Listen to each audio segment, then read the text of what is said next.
2011, né? Um ano abençoado, né? Eu posso falar por mim, pela minha família, pelas pessoas que nos cercam aqui, pela Igreja Batista da Lagoinha, tantos sonhos, tantas realizações, mas se a gente tiver uma boa memória e voltar um pouquinho aí, desde 1º de janeiro de 2011 até hoje, a gente sabe também pelas notícias que foi um ano também de violência, um ano também de catástrofes, um ano também de corrupção.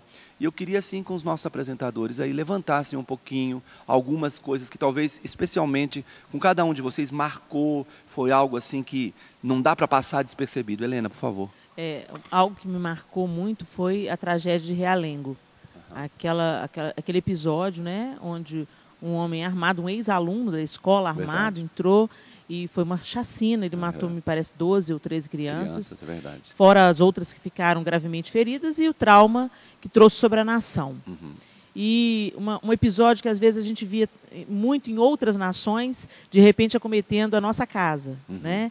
E aquilo me fez pensar muito. Naquele dia, quando eu estava pelo Twitter, comecei a ver as primeiras notícias. Aí eu liguei a televisão para ver o que estava acontecendo quando a tragédia se desenrolou.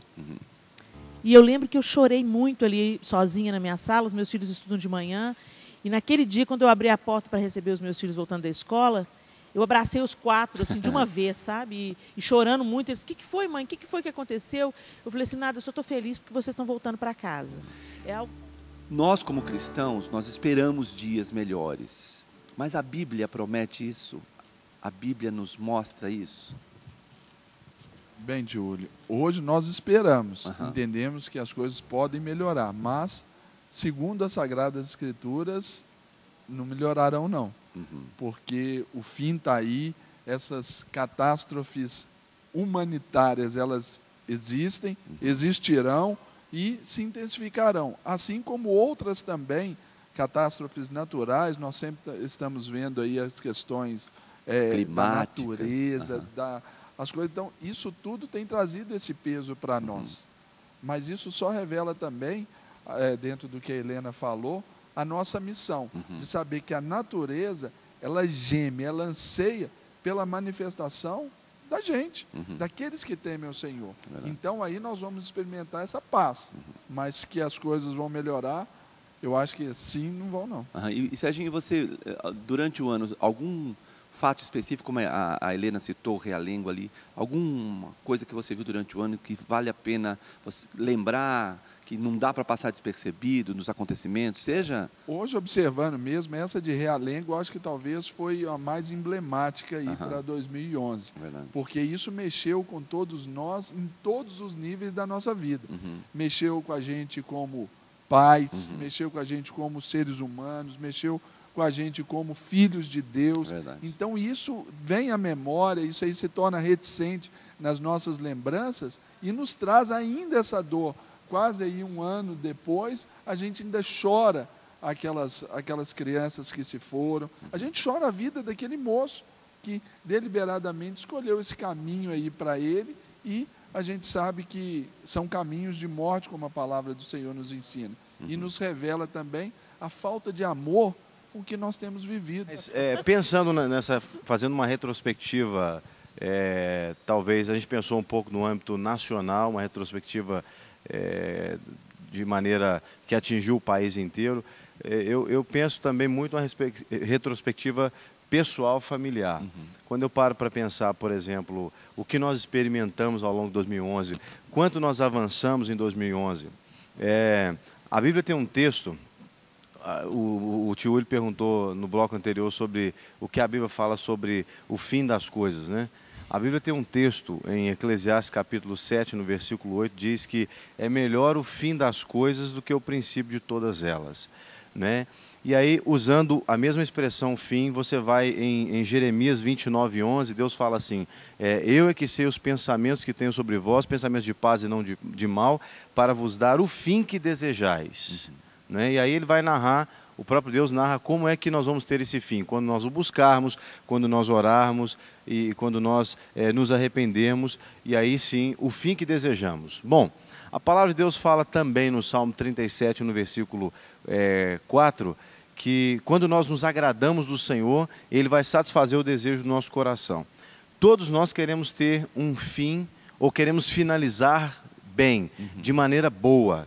Queremos finalizar bem. Então, nós estamos chegando no final, fazendo uma reflexão no término de um ano. Nós estamos entrando no novo ano agora, 2012, e cujo lema na nossa igreja, 2012 é o ano da bênção. Né? Eu acredito que não só 2012 é o ano da bênção, eu creio que 2011 também foi um ano de muita bênção em muitos aspectos na nossa vida. Né? Então, eu creio que as coisas no mundo, elas vão piorar sim, com certeza. A Bíblia fala sobre isso, sobre, no final dos tempos, o amor de muitos esfriaria.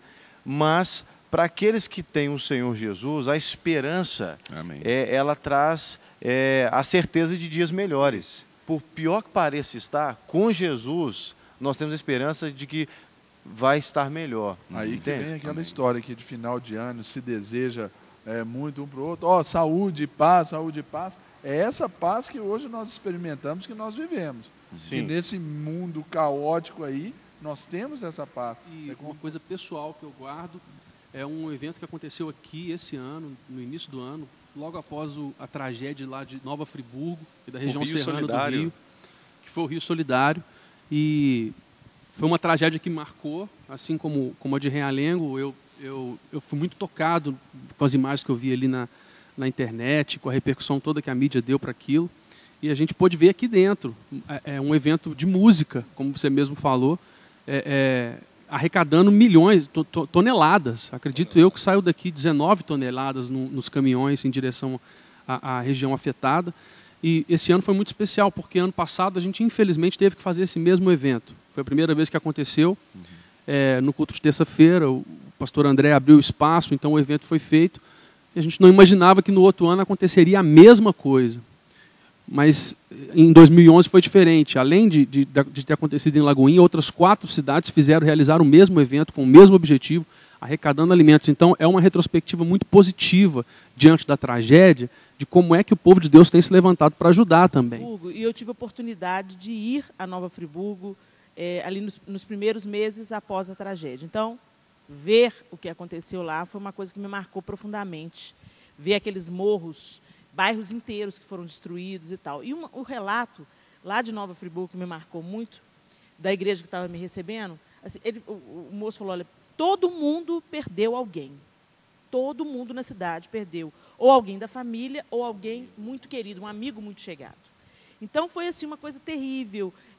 Os corpos ficavam na quadra da cidade, porque não tinha lugar para colocar tantos corpos. Então, algo muito pior do que aquilo que a gente viu pela televisão.